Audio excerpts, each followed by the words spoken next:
Hello and welcome back to another episode of Mystery Red Reads. I am your host, Mystery Red, and this is my disclaimer. This beta read in Concord is at the author's request. This video is for learning purposes. Today we're looking at a piece of original fiction. We are looking at No Name Shattered. We are picking up where we left off on chapter 2. This piece is by Dawn Trike. This is my fourth read in the title line. When you check out Dawn Trike's playlist, you will see the title, chapter, and read so you can follow along. And I'll just show you really quickly. Oh, I can't open the window while we're recording. So if you go to my YouTube channel, I have playlists for all of my repeat authors. And so that's so that they can quickly go to their playlist and find the read for the story that they're wanting. Because I have some authors have me reading multiple pieces for them. So you can go to the playlist and then you'll have the title and you'll have what chapter it is and what read it is. So if I have to break a chapter down into multiple reads as I am here, then you can still follow along in order because my reads will be numbered. So this is number 4 of chapter 2. If you're new here, welcome. I do beta read in Concords in video format so you can experience hearing your story read out loud and reader reaction. This combination provides a beta read in a truly unique format. I do both public and private videos. If you think you might be interested in a read but don't want it to be public, fear not, I do offer private reads. First chapters are free. Okay, business aside, we're going to get right in here. I'm just going to start reading. I might go back just a line to kind of give us some context as we go forward. Let me make sure that I am in suggesting. I don't want to do any permanent changes. I'm going to mark off my highlight right there. We're going to go back right here one paragraph and come forward. This had taken Natalie by surprise, wondering how anyone would think they wouldn't help them. Of course I would. Try to relax as best you can. The doctor should be here soon. I'm going to clean what I can until they get here. She went to her wash basin and tapped a small crystal. A light blue glow and water emanated from it. She brought the clean skirt to the water, the dark cloth absorbing the liquid. Tapping the crystal once more, the water and light ceased. This is going to sting, probably a lot, she warned, before gently placing the wet, cool cloth to the wound. The touch of the cloth caused the man to wince, feeling the pain from the objects digging into him, pausing. Okay, so I'm thinking we're in Natalie's headspace. I don't know what I'm used in my last read, and if you're cringing at that, it's because I'm reading for like sometimes up to 6 different authors at one time and reading all these different pieces. And so I also only do my reads one day a week. So I am losing some of my details along the way. So you'll have to refer back to my last video for whatever I said there as we come forward. But I'm wondering about point of view right here. So let's look at it for a second. I assumed we were with Natalie. I remember now that this guy has fallen through her roof. And so she's got like this dude has fallen through her roof and he's hurt and she's trying to help him. And so that's all that comes to my memory immediately right now. I can't recall all the details, but this is going to sting probably a lot, she warned, before gently placing the wet, cool cloth to a wound, because he's wounded in multiple places. The touch of the cloth caused him, rather than say, this is telling, the touch of the cloth caused the man to wince. All right, so in lieu of that, I would suggest he winced. Oops, why is it? Can we get outside that little... There we go. He winced. Okay.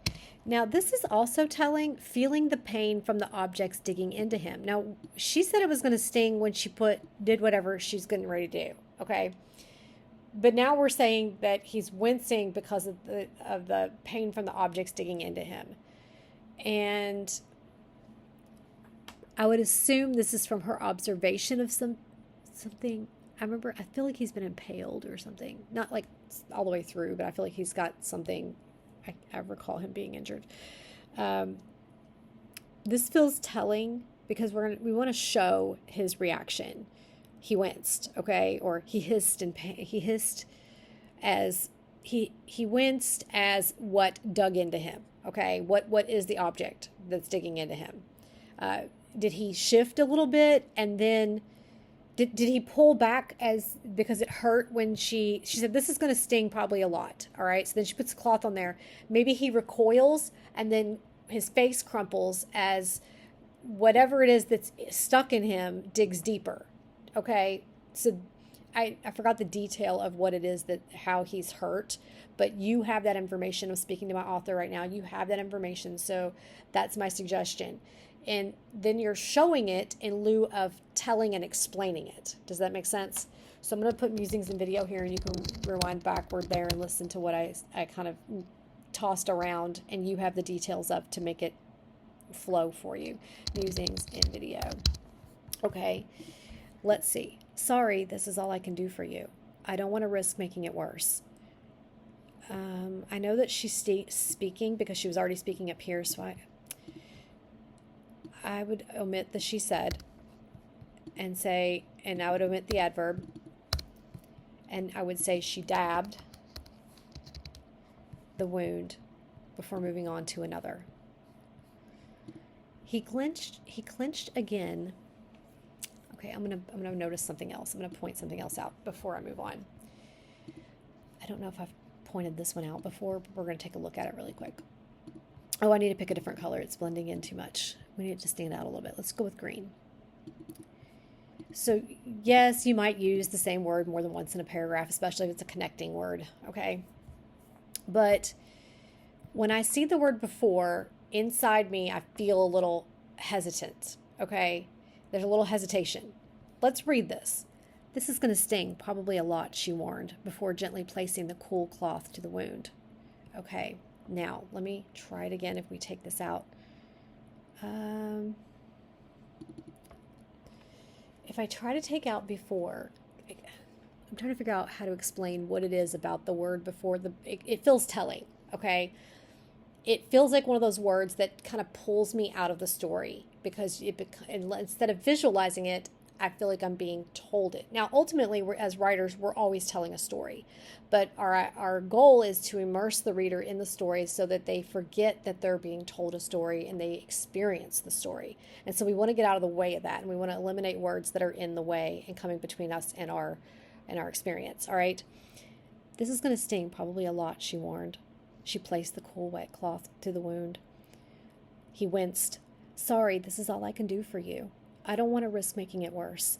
She dabbed the wound before moving on to another. Now, I kept this one because I liked the flow and the use of it.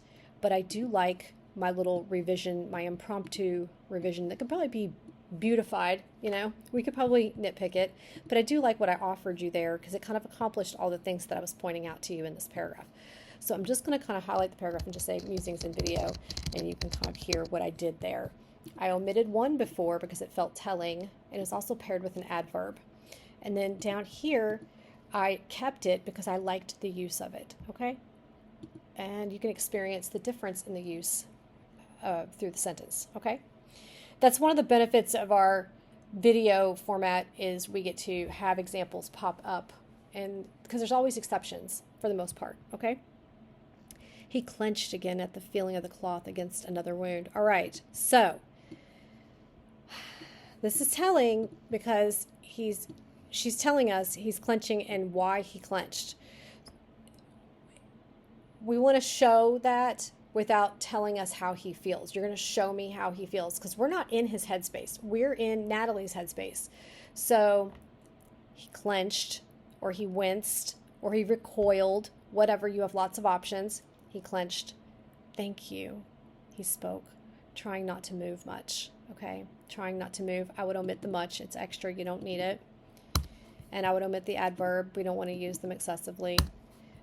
He could now, if you want to talk about how he's in pain. So if you want to imply that, find a word that, you know, he slurred or he mumbled or he murmured or he moaned. Okay, thank you. He moaned, trying not to move. So he clenched as she pressed the cloth against another wound. Thank you, he moaned, trying not to move. There you go. Okay, so you have my suggestion on that. I'm going to say musings and video on this one as well.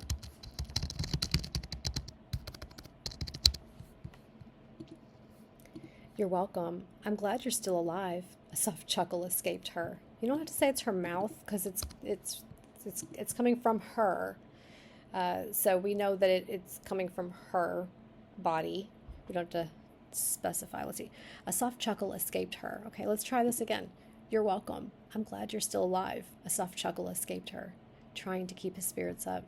Okay, so in lieu of telling me that she's laughing to keep his spirits up when he feels terrible, my suggestion would be to have her have like a funny inner, like maybe she kind of, I don't know her personality. So you have a chance to belie her personality through some action or even fumbling, okay? Like, is she clumsy? I don't know anything about her. Pick a trait of hers and see if you can't have something that would inspire a smile from him instead of the laugh. I get that maybe a smile. She's offering him a reassuring smile, perhaps, but the laugh is not working for me because I don't have anything in here to find funny or humorous or endearing, okay? And if she's trying to inspire keeping his spirits up, you could have her internalize a thought that implies her hope, and then you can have her smile at him unless something funny happens where she kind of laughs at herself, which would be acceptable, and that would also bring up his spirits.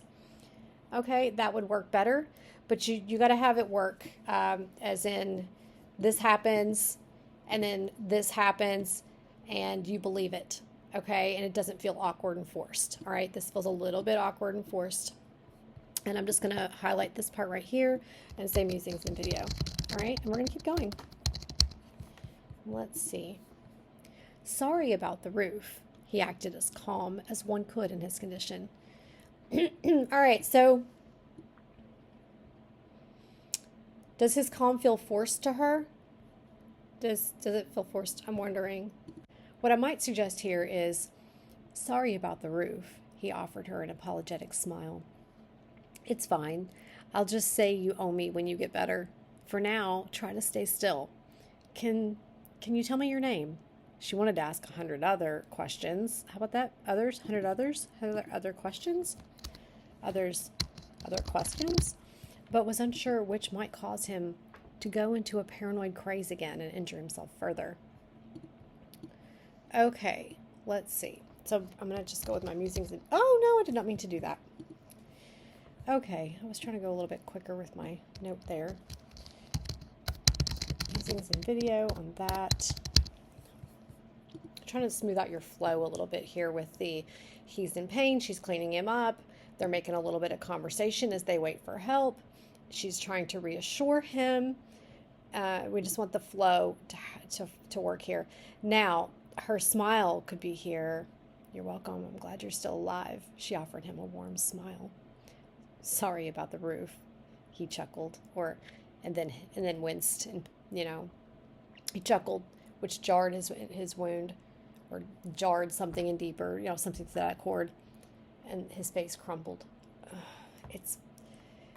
And then, she could be like, pat him reassuringly or something. You got to have it play out in a way that seems very realistic and smooths out the flow of the interaction. As it is right here, I feel like she laughed a little bit too soon because nothing funny happened. Now, him saying sorry about the roof, she could chuckle here, and that would be acceptable to me because something funny was said, okay?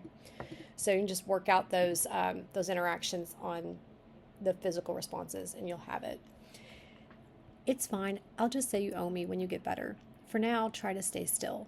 Can you tell me your name? She wanted to ask 100 other questions, but was unsure which might cause him to go into a paranoid craze again and injure himself further. It's Rafe. Nice, he coughed, groaning in pain. Nice to meet you. Nice to meet you too, Rafe. I wish the circumstances were better, she giggled. My name's Natalie Rowe. She stood and repeated the process with her wash basin, returning once more to his wounds. Natalie wanted to ask so many questions, unsure whether there were any answers she wanted to hear. He could be a killer, she thought, or an escaped prisoner. She had to keep him awake. The bloodlust might be too much and he could die. Okay, let's see. we have, she wanted to ask 100 questions here. I'm going to highlight this in little blue for you, and then you kind of have a repetition on it here. I like that you had some internal thoughts from her where he could be a killer, and she's rationalizing that. This is a format choice where you put it in her direct thoughts in parentheses and italics. Sometimes I just put mine in italics. I don't usually put them in quotations, not parentheses, sorry. She thought, and then the she thought, I don't know if I'd have that. I would just have it in italics and you would know it was her direct thought. For example, Natalie wanted to ask so many questions. Unsure whether there were any answers. She wanted to hear he could be a killer or an escaped prisoner. She had to keep him awake. The blood loss might be too much and he could die. Okay, so you've heard it both ways. I like seeing some internal thoughts here. I like seeing that. I don't. It's just a format choice. Something to think about. I don't know. We're gonna keep going. I think it's a personal opinion. So that's why I'm hesitating to give any direct recommendation. I just gave examples instead. Okay, here we go. Can you tell me why you were on my roof and, naked? She asked. Okay, now this is an opportunity to make another laugh. Like right here, we could put our quotation marks here and have her eyes kind of like, drift across him or something like that, and then kind of like move up to the wall and then back to his face and be like, naked, it's a little bit funny, just a little bit. So there's an opportunity there for that if you want it, but we can keep going. It's perfectly fine the way it is, and we'll keep going. I had to escape. And the nakedness, see, you've got an opportunity for a smile here, so you might want to jump on that. You can use her facial expressions, which, and play it out in your head. How do you see it happening? What is the tone of the scene? And then you can add these little bits here and here throughout here to bring this little scene to life. But this is an opportunity for a little bit of comedy if you want it. I don't know what your tone is. We're going to keep reading and we might find out. Okay. So he has to escape.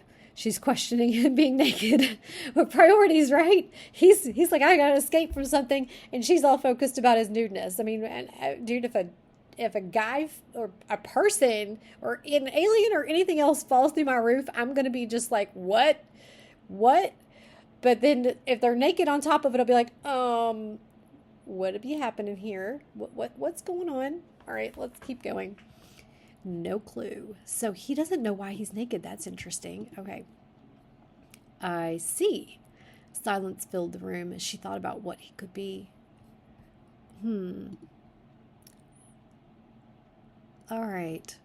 So this half feels telling, and I kind of want to move it out of the way and just get right to her direct thoughts. I'm wondering how we could do that. Silence filled the room as she pondered the many possibilities and then have direct thoughts after that. Okay, well, is he even human? What are the reasons a person could be naked? What was he wanting to escape from? And then we're going to keep going. But those are just some musings right there because I feel like this is a little bit telling and you have an opportunity to insert her direct thoughts and be more immersive. Okay, so I'm going to highlight this for you and put musings in video. We're going to keep going. I want to see what she says. Well, that doesn't help if he was running from the guard, but no guard would keep a man like this. Okay, she surmised. So, all right, I'm going to go back to this. So it's in italics, so I'm thinking these are her direct internal thoughts, which are wonderful, but I am going to note that the quotation marks made me think she was speaking. And then I had to remind myself that when in italics, it's her internal thought. So in this case, I'm going to make the recommendation you take the quotation marks off all of her internal dialogue because when I came upon reading this, I did have to remind myself. So it gave me pause to remember that your formatting was this is how you wrote direct internal thought. I'm going to recommend you take off the quotation marks of all of her internal dialogue for consistency, and I'm going to recommend you take them off because it detracted me from the story as I had to remind myself of your formatting choice. Okay, standard, I would expect it and immediately have accepted that it was her internal thought had it not been in quotation marks. I hope all that makes sense and that's helpful for you and the reasoning is good behind it. And with that in mind, I'm going to reread this paragraph as it is and tell myself in my head that when I come across the italics, that is her internal thought, and try to read it with the correct voice. Ah, I see. Silence filled the room as she thought about what he could be. Well, that doesn't help if he was running from the guard, but no guard would keep a man naked like this, she surmised. Unless someone's been hunting him. I don't think I've seen him on wanted posters. If he was a normal criminal, he wouldn't be so afraid. The way he looked at me, it almost looked like...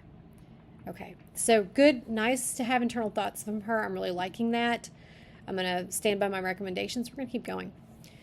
The sound of wings flapping interrupted her thoughts. Looking towards the door, she could see an older, bald man being carried by a short yet muscular female angel. Her wings were an off-white color Natalie couldn't pin down, their entirety speckled with gray flecks. Oh, thank goodness, Dr. Curtis, you're here, Natalie gratefully exclaimed. I would say, you exclaimed, does that for you. And her words express her gratitude. You could also use her body language in lieu of an adverb. You could, have her do something. She could leap to her feet and rush to greet him, okay? And that would show that she's grateful that he's there. And we're going to keep going. He's in here. She stood to greet and show them, okay? So you could use this kind of here, all right? She could jump to her feet, rush to greet him. That shows her gratitude. And then you could have her say, he's in here. So basically move this up into here and use a more dramatic action to display her gratitude, her relief at seeing him. I'm going to highlight this for you and say musings in video. All right, and we're going to keep going. Curtis judged it immediately. That's quite the injury. What happened? Okay, so I'm going to omit the adverb. And I didn't know what he was judging. I don't know. Okay, so Dr. Curtis, I would be consistent. And if he's a doctor, always state doctor. You could, Dr. Curtis judged it. Judged what? My brain was like, judged what? Okay. Then when I read his dialogue, I was like, oh yeah, the injury. Okay, so you could show Dr. Curtis examining his patient, okay, as Dr. Curtis examined Rafe, because we now know his name.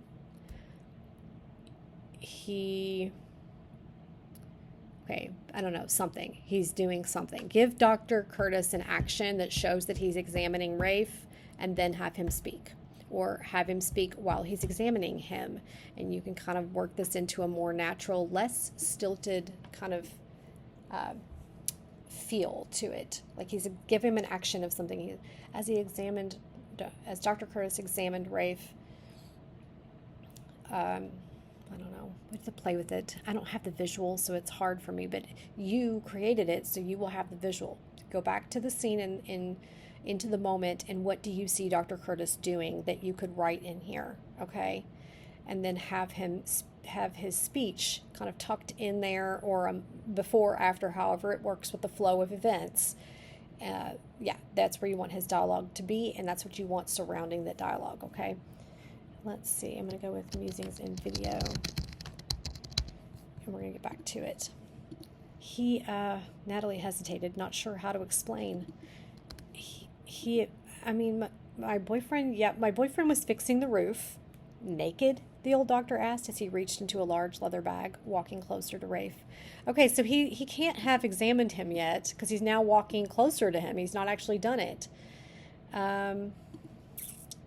So this was actually about what Dr. Curtis's first impression is, that the naked dude with the injury in the middle of the room, that's quite the injury, Dr. Curtis something as he strolled into the room, or as he entered the room. Dr. Curtis observed, all right, judged it is observing. So that's quite the injury, Dr. Curtis said. What happened?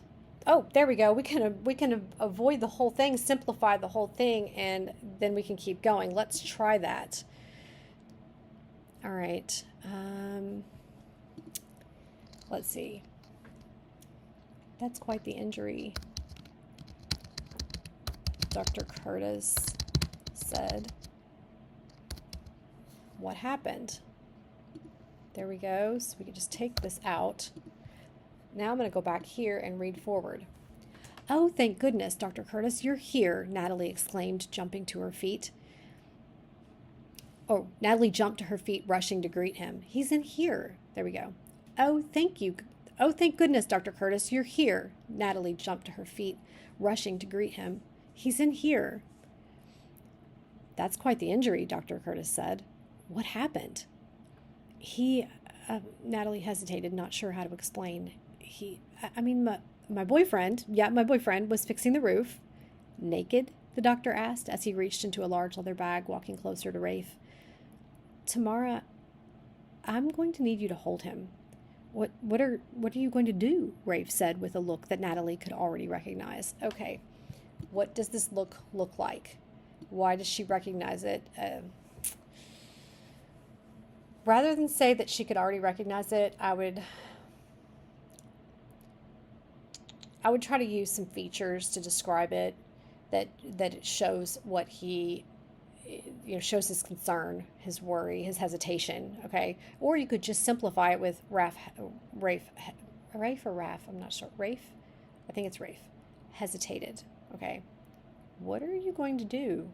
Rafe hesitated.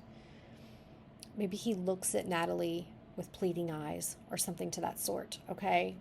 Or wide eyes or worried eyes, something like that. Have him look at her. So in lieu of saying with a look that Natalie could already recognize, show the look that he sets upon her, okay? Natalie rushed to his side and held his hand. There we go. Musings and video. Keep going. Natalie rushed to his side and held his hand. Rafe, look at me, she nearly commanded. He did, meeting her bright blue eyes. Everything is going to be fine. Dr. Curtis is going to remove the nails and wood. Doctor, I think he hit his head. He's a little spooked right now.